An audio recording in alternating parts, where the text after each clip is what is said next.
How do we divide one polynomial by another polynomial? Let's find out.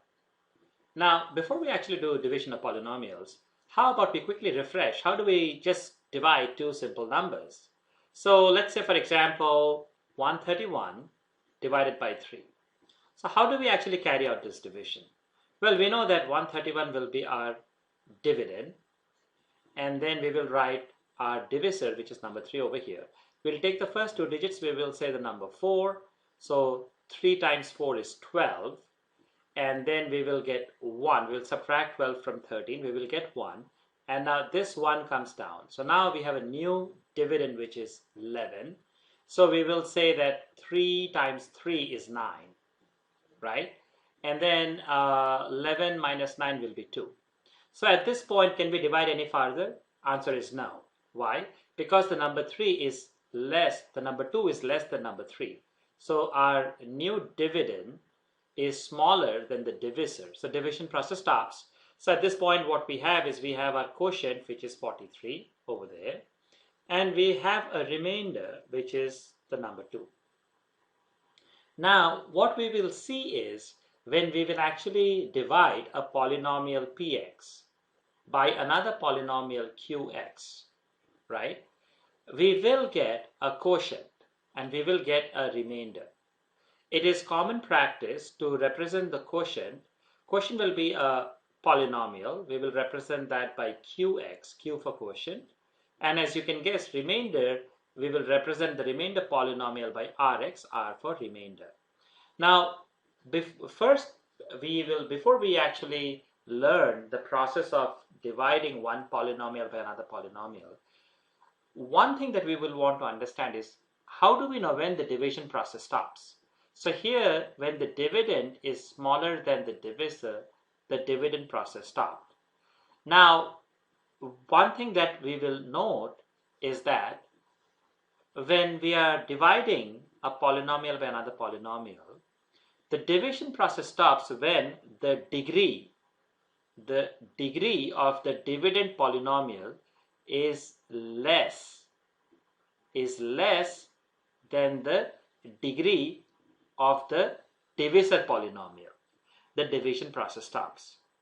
So at this point, this may not make a whole lot of sense, but next we are going to learn step-by-step way of doing the division, and then we will realize how we use this fact to understand when the division stops. So again, very quickly, this is actually very, very, very important to remember.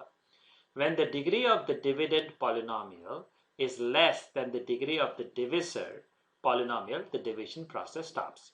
All right, now let's talk about understanding what are all the steps involved in actually dividing one polynomial by another polynomial. The first step is that we write both the dividend and the divisor polynomial in standard form, right? This is the first step. The second step is we divide the first term of the dividend by first term of the divisor. This will give us the first term of the quotient. So I think at this point, let's do one thing. Let's actually take an example and let's solve this example as we understand these steps. So let's say what we have is we have a polynomial px and we want to divide by a polynomial gx. So let's write two random polynomials here. So let's say our px is something like 2x squared plus maybe 3 plus 6x plus let's say 4x cubed. So this is our polynomial px. We want to divide this polynomial by let's say 2x plus 5. I have randomly written two polynomials here. Now, so the first step, what we have seen is that we have to write each of the polynomials in standard form, right? So let's start with the dividend. So here, this is the degree of the polynomial 3. So this is the first term. So let's write it over here. So we have 4x cubed. Next term, which will be the next term? This will be the next term, plus 2x squared plus 6x plus 3, right? So this is how we write the dividend in the standard form. So this is our dividend, and our divisor is this. This is already in the standard form, so which is simply 2x plus 5. So we have done the first step. We are actually dividing px by gx. We have written both in the standard form, right? So what happens next? Let's go back and take a look. So after we complete our first step, the second step is we divide the first term of the dividend by the first term of the divisor. This will give us the first term of the quotient. So let's get back to our question again. Now, what is the first term of the dividend? So 4x cubed is the first term of the dividend. Let's write it over here, 4x cubed.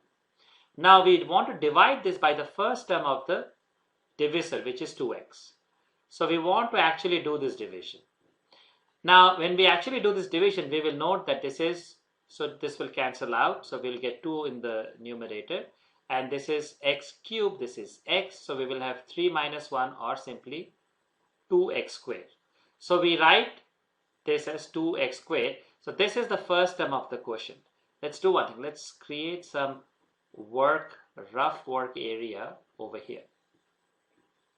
Now, at this point, I just wanted to quickly take a moment and explain. If we didn't write this in standard form, if we would have left it the way it was given, note that our first term would have been 2x squared. So instead of having 4x cubed by 2x, we would have done 2x squared, because that would have been our first term, divided by 2x. And this would have given us a completely different number. Basically, we would have gotten simply x. Instead of getting the first term as 2x squared, we would have gotten x, and our answer would have been wrong. So it is very important not to ignore the first step, which is write both the polynomials, the dividend and the divisor, in standard form, right? We don't also, for the divisor, we don't want to have 5 plus 2x. We want to have 2x plus 5, right? All right. So what is the next step? We have done the first 2 steps. So let's go back and take a look. We have finished these 2 steps.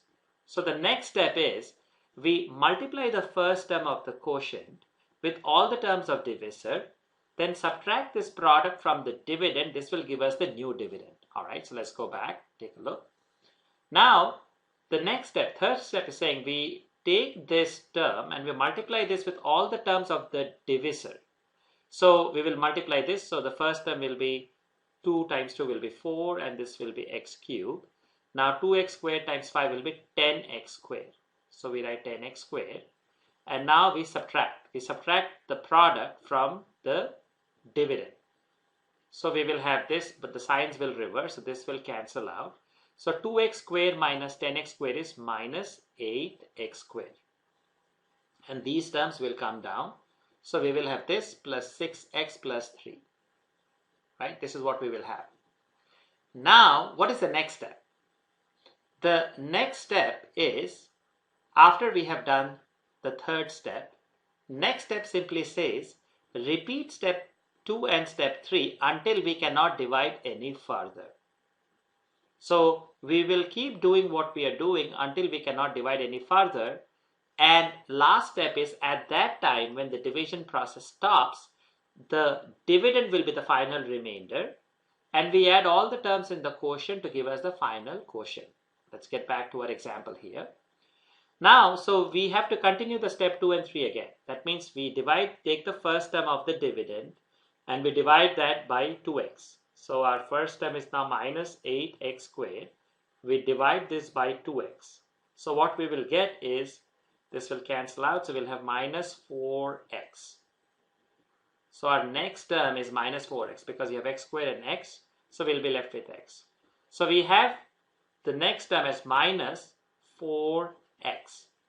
And the step 3 was take this and multiply this with all the terms of the divisor. So when we multiply minus 4x with 2x, we get minus 8x squared. Then we take minus 4x and we multiply this with 5, we get minus 20.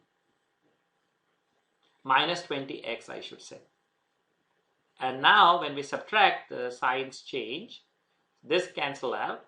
6x plus 20x will be 26x. plus the 3, right? And now we will again repeat the first two steps. That is, we will take the first term of the dividend, which is 26x now, and we will divide this by 2x. Now, why is the division not stopping? Because the degree of this is not less than the degree of the divisor. Both of them are same. The division process stops when the degree of the dividend is smaller than degree of the divisor. So here, this is of degree 1 and this is of degree 1. So we continue the division. So when we do this, so we will get 13 as our answer here. So the next term is plus 13. And now we multiply 13 with both the terms. So we will get 26x, 13 times 2x, and 13 times 5 is 65. Right? And now we subtract it, and this cancel out. Minus 65 plus 3. We will get minus 62. Can we divide any more? Answer is no. Why? Because this is a constant polynomial, or we can think of this as x power 0. Now, 0 is less than 1. So the division process stops. And at this time, we say our quotient is qx, which is we add all the terms, which is we have 2x squared minus 4x plus 13. So this is the quotient, and our remainder is Rx, which is simply minus 62. We have a constant polynomial for the remainder. So this is how we do division of polynomials.